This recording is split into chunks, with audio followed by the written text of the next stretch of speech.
দুর্গাপুজোর রেশ কাটতেই শুরু হয়েছে শুভেচ্ছা বিনিময়ের পালা। সাংগঠনিক ক্ষেত্রে সকল স্তরের কর্মী সমর্থকদের নিয়ে আনন্দ উদ্দীপনার মধ্যে দিয়ে দিকে দিকে উজ্জীবিত হচ্ছে বিজয় সম্মেলনী। শুক্রবার ব্যারাকপুরের শিউলি মোহনপুর অঞ্চল তৃণমূল কংগ্রেসের উদ্যোগে বিজয় সম্মেলনীর আয়োজন করা হয়েছিল। উপস্থিত ছিলেন ছাত্র পরিষদের সভাপতি তৃণাঙ্কুর ভট্টাচার্য, সাধারণ সম্পাদক বাণীব্রত চক্রবর্তী, যুব সভাপতি দেবরাজ চক্রবর্তী, মহিলা সভানেত্রী সোনালী সিংহ রায়, নোয়াপাড়ার বিধায়িকা মঞ্জু বসু, মোহনপুর পঞ্চায়েতের প্রধান নির্মল কর, শিউলি পঞ্চায়েত প্রধান অরুণ ঘোষ সহ তৃণমূলের প্রমুখ কার্যকর্তারা। এদিনের অনুষ্ঠানে অতিথি সম্বর্ধনা ও শুভেচ্ছা বিনিময়ের পাশাপাশি দলের সাংগঠনিক শক্তিকে মজবুত করার বার্তা দিলেন তৃণমূলের নেতৃত্বরা। প্রতিটি আসনই মমতা ব্যানার্জির আসন, তাই সেইভাবেই আমাদের এখানে সমস্ত ভেদাভেদ ভুলে, সমস্ত কিছু মান অভিমান ভুলে মানুষের সঙ্গে সহযোগিতা করে, কারণ মানুষই হচ্ছে শক্তি। গণতান্ত্রিক পদ্ধতিতে of the people, for the people, by the people, এটাই হচ্ছে গণতন্ত্রের সংজ্ঞা। তাই মানুষকে দরকার। তাই মানুষের কাছ থেকে সরে গেলে, মানুষের কাছে অপ্রিয় হলে, মানুষের সঙ্গে দুর্ব্যবহার করলে কিছু করতে পারি আর না পারি, মানুষের সাথে থেকে মানুষকে নিয়ে আমাদের চলতে হবে আগামী নির্বাচনে। এদিনের অনুষ্ঠানের মাধ্যমে ছাত্র পরিষদের এক মহিলা সদস্যকে সাংগঠনিক সদস্য পদে যোগদান করানো হয়। মহিলা সদস্যা সুইটি ঘোষের হাতে দলীয় পতাকা তুলে দেন নোয়াপাড়ার বিধায়িকা মঞ্জু বসু, ছাত্র পরিষদের সভাপতি তৃণাঙ্কুর ভট্টাচার্য ও যুব সভাপতি দেবরাজ চক্রবর্তী। আমি মনে করি আমার দলের সর্বোচ্চ নেতৃত্ব হচ্ছে মাননীয় মুখ্যমন্ত্রী মমতা বন্দ্যোপাধ্যায় মহাশয়া। ওনাকে আমার বিজয়ার প্রণাম, শ্রদ্ধা আপনাদের মারফত আমি ওনার কাছে আমার এই বার্তা পৌঁছে দিতে চাই।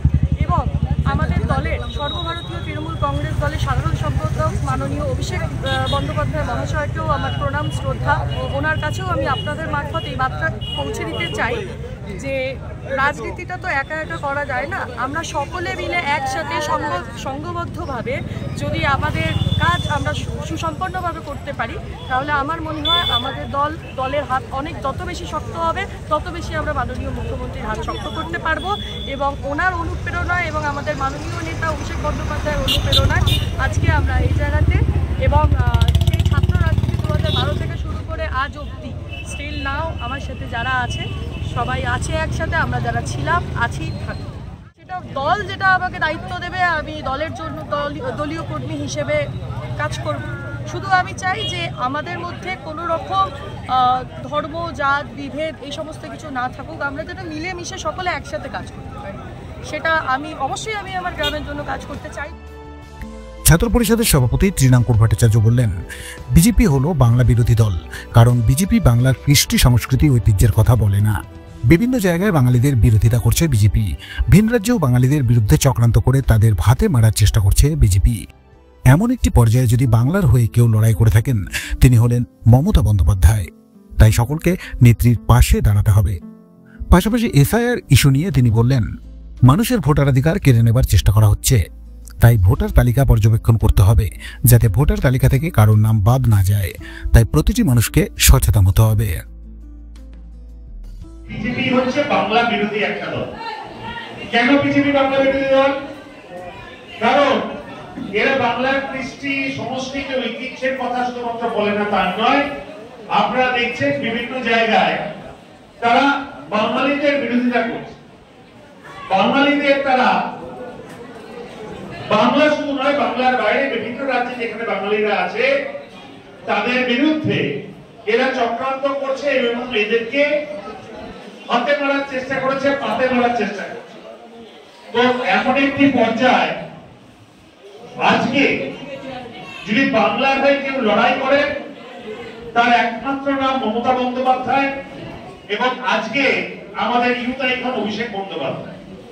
তো আজকে এরকম পরিস্থিতি আমি বিশ্বাস করি আমাদেরকে নিজেদেরকে ঘুরে দাঁড়াতে হবে, আমাদের নেত্রীর পাশে দাঁড়াতে হবে। পাশাপাশি আমি মনে করি যে এসআইআর এর মধ্যে দিয়ে যেভাবে আপনার আমার ভোটাধিকার কেড়ে নেওয়ার চক্রান্ত করছে এই ভারতীয় জনতা পার্টি এবং বিজেপি দল, যারা এসআইআর এর মধ্যে দিয়ে আপনার আমার ভোটাধিকার কেড়ে নেওয়ার চেষ্টা করছে, আপনারা দয়া করে সচেতন হন এবং আপনারা আপনাদের ভোটার লিস্টটা দয়া করে একটু ভালো করে স্ক্রুটিনি করুন এবং এই স্ক্রুটিনির মধ্যে দিয়ে যাতে আমাদের কোনো ভোটার ন্যায্য ভোটার যাতে বাদ চলে না যায় সে বিষয়ে আপনাদের আমাদের সকলকে বিস্তারিতভাবে দায়িত্ব নিয়ে করতে হবে।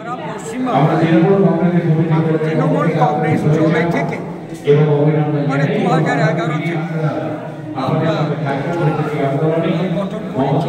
আমাদের নেত্রী মুখ্যমন্ত্রী হয়েছেন তবে থেকে আমাদের এই চিরাচরি যে বিজয়া দশমী বা অন্যান্য যেসব আচার আচরণ আমরা মেনে চলি, সামাজিক আচার আচরণ, তার মধ্যে বিজয় দশমীটা প্রতি বছরের ন্যায় আমরা এখানে বিজয় দশমী করলাম। আমরা বিজয় দশমীকে শুধু বিজয় দশমী আগামী দিনে যে বিজয় উৎসব সেটা যাতে আরো সুষ্ঠুভাবে হয়, আমাদের নেত্রী নেতা এবং আমাদের বিধায়ক বিধায়িকা এবং সাংসদরা এই আমাদেরকে বাণী দিয়ে থাকেন, আমরা সেগুলো মেনে চলি এবং আগামী দিন যাতে আমরা আবারও এই পশ্চিমবাংলার নির্বাচনকে জিতে আমরা আমাদের প্রিয় নেত্রী মাননীয় মমতা বন্দ্যোপাধ্যায়কে চতুর্থবারের জন্য মুখ্যমন্ত্রী করতে পারি, আমরা সেদিকে আশা রাখি। শিউলি থেকে শুভজিৎ কবিরাজ, ব্যারাকপুর টাইমস। এপাল জুয়েলার্সে ধানতেরাস উপলক্ষে বিশেষ অফার। 22 ক্যারেট ও 18 ক্যারেট গোল্ড জুয়েলারির মজুরির ওপর 50% ছাড় এবং ডায়মন্ড জুয়েলারিতে 40% ছাড়। অফারটি শুধুমাত্র 17 থেকে 20 অক্টোবর পর্যন্তই প্রযোজ্য।